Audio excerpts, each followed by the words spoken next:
মোচাটাকে কেটে প্রথমে নুন আর হলুদ দিয়ে সেদ্ধ করে নিতে হবে 5 মিনিটের জন্য।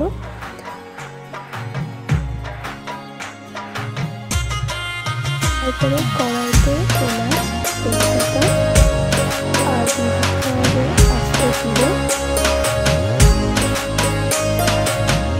দিয়ে দিতে হবে তেল, পেঁয়াজ কুচি,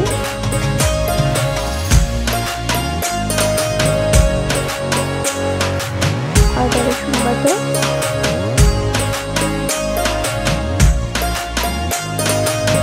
দিয়ে দিতে হবে লঙ্কা,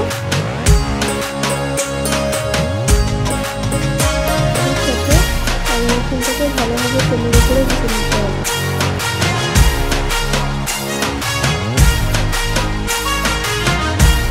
এবারে দিয়ে দিতে হবে ছোলার ডাল, তারপরে ছোলার ডালটাকে ভালোভাবে কষিয়ে নিতে হবে। এবারে একে একে মশলাগুলো দিয়ে দিতে হবে। কাশ্মীরি লঙ্কার গুঁড়ো, এমনি লঙ্কার গুঁড়ো, হলুদ গুঁড়ো,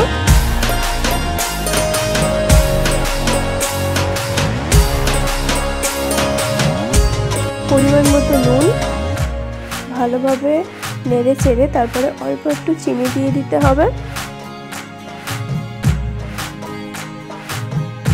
তারপরে অল্প অল্প জল দিয়ে ভালোভাবে ডালটাকে ভালোভাবে কষিয়ে নিতে হবে।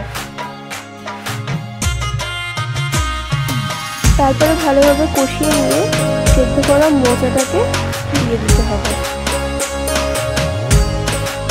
তারপরে ওটাকে কষিয়ে ওর মধ্যে দিয়ে দিতে হবে ভাজা মশলা। তারপরে কিছুক্ষণ পরে নামিয়ে নিতে হবে।